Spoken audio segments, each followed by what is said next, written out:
This is a story about a world obsessed with stuff. It's a story about a system in crisis. We're trashing the planet, we're trashing each other, and we're not even having fun. The good thing is that when we start to understand the system, we start to see lots of places to step in and turn these problems into solutions.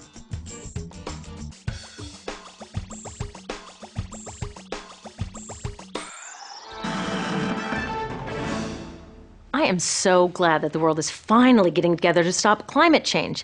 When I first heard that our leaders were meeting to talk about solutions, I breathed a huge sigh of relief. Didn't you? Then I said, wait a minute, what exactly are they planning to do about this problem? So I looked into it. And I gotta tell you, not all the solutions they're working on are what I'd call solutions. In fact, the leading solution, known as cap and trade or emissions trading, is actually a huge problem. Now, I know this is the last thing you want to hear, but the future of our planet is at stake, so we gotta take the time to understand what's going on here. Okay, meet the guys at the heart of this so-called solution. They include the guys from Enron, who designed energy trading, and the Wall Street financiers like Goldman Sachs, who gave us the subprime mortgage crisis. Their job is to develop brand new markets. They stake their claims, and then when everyone and their grandmother wants in, they make off with huge amounts of money as the market becomes a giant bubble and bursts. Well, their latest bubble just burst, and now they have a new idea for a market: trading carbon pollution. They're about to develop a new $3 trillion bubble. But when this one bursts, it won't just take down our stock portfolios, it could take down everything. So how does cap and trade work?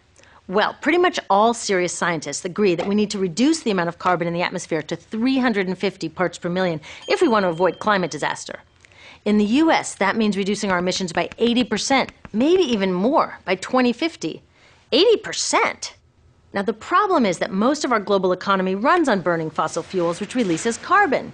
The factories that make all our stuff, the ships and trucks that carry it around the world, our cars and buildings and appliances, and just about everything. So how are we going to reduce carbon 80% and not go back to living like Little House on the Prairie? Well, these cap and trade guys are saying that a new carbon stock market is the best way to get it done.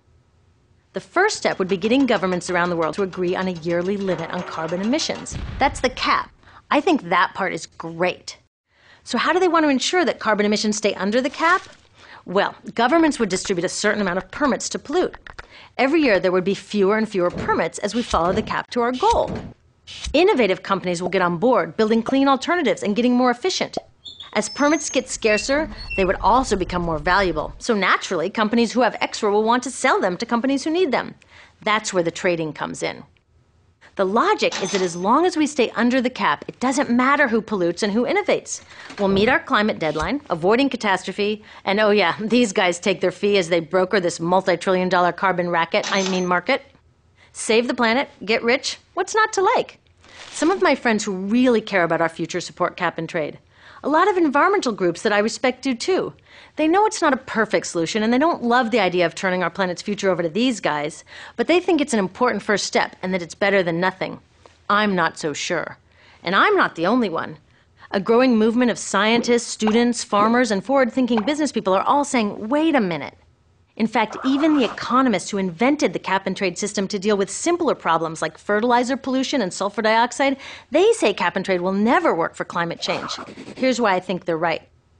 When it comes to any kind of financial scam, like subprime mortgages or Bernie Madoff's pyramid scheme, the devil is always in the details, and there are a lot of devils in the details of the cap and trade proposals on the table. Devil number one is known as free permits, which is why some people call this system cap and giveaway. In this scheme, industrial polluters will get the vast majority of these valuable permits for free. Free! The more they've been polluting, the more they get. It's like we're thanking them for creating this problem in the first place. In Europe, they tried a cap and giveaway system. The price of permits bounced around like crazy, energy costs jumped for consumers, and guess what? Carbon emissions actually went up. The only part that did work was that the polluters made billions of dollars in extra profits.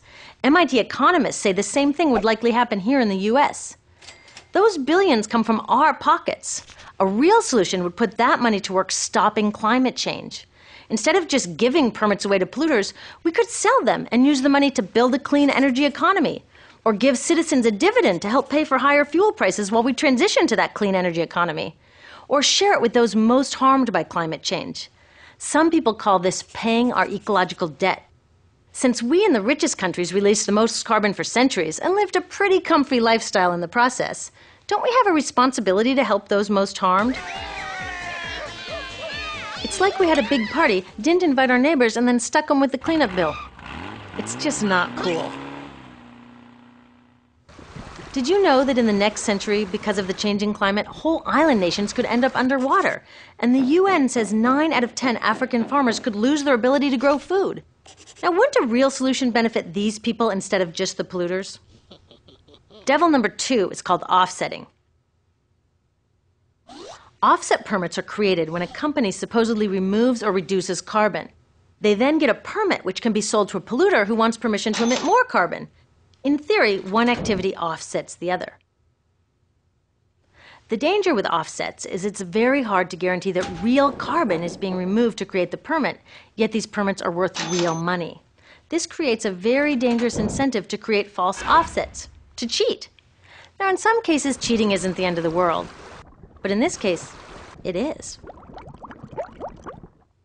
And already there's a lot of cheating going on. Like in Indonesia, Sinar Mas Corporation cut down indigenous forests, causing major ecological and cultural destruction.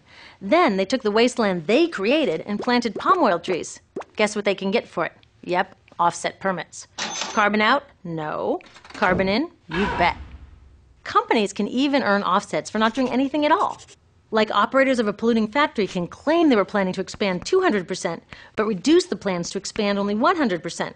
For that meaningless claim, they get offset permits. Permits that they can sell to someone else to make more pollution. That is so stupid. The list of scams go on, and many of the worst ones happen in the so-called third world, where big business does whatever it wants to whomever it wants. And with lax standards and regulations on offsets, they can get permits for just about anything. Devils 1 and 2, cap and giveaway and offsetting, make the system unfair and ineffective. But the last devil, which I call distraction, makes it downright dangerous. You see, there are real solutions out there. But cap and trade with its loopholes and promises of riches have made many people forget all about them. We're not even close to a global agreement on a carbon cap to begin with. And duh, that is the whole point of cap and trade. But instead of hammering out a fair and strong deal, we're putting the cart before the horse and rushing off to trade schemes and offsets. With all the bogus offset projects, huge giveaways to polluters, and the failure to address the injustices of climate change, do you think the third world will get on board with a global cap? I doubt it. If a cap and trade proposal is stopping us from actually capping carbon, it's a dangerous distraction. We don't need to let these guys design the solution. We, us, our governments, we can make laws and do it ourselves. In my country, we already have a law, the Clean Air Act, that confirms that carbon is a pollutant which our environmental agency is allowed to cap. So what are we waiting for? Go, EPA, go! Cap that carbon! Instead, a U.S. cap and trade law proposed in 2009 guts the Clean Air Act, leaving it to the market to fix the problem. If a cap and trade proposal weakens our ability to make strong laws, it's a distraction.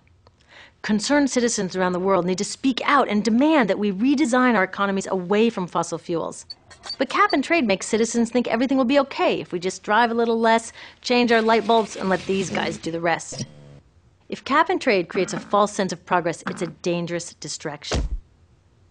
These cap and trade proposals are mostly about protecting business as usual. Right now, the U.S. subsidizes fossil fuels at more than twice the rate of renewables. What? We shouldn't be subsidizing fossil fuels at all. These guys don't seem to realize that the simplest way to keep carbon out of the atmosphere is to leave it safely in the ground. U.S. Congressman Rick Boucher, a well-known friend of the coal industry, voted for cap and trade. He said it strengthens the case for utilities to continue to use coal. No law that encourages coal use can stop climate change, period. Solid caps, strong laws, citizen action, and carbon fees to pay off ecological debt and create a clean energy economy, that's how we can save our future. The next time someone tells you that cap and trade is the best we're going to get, don't believe them. Better yet, talk to them. They probably want a future safe from climate change too. Maybe they've just forgotten that you can only compromise to a point before a solution isn't really a solution. Look, I know we'd love to sacrifice nothing, save the planet, and get rich doing it. But get real. This is the biggest crisis humanity has ever faced. We can't solve it with the mindset, their mindset, that got us into this mess. We need something new. It won't be easy, but it's time we dream bigger. It's time to design a climate solution that will really work.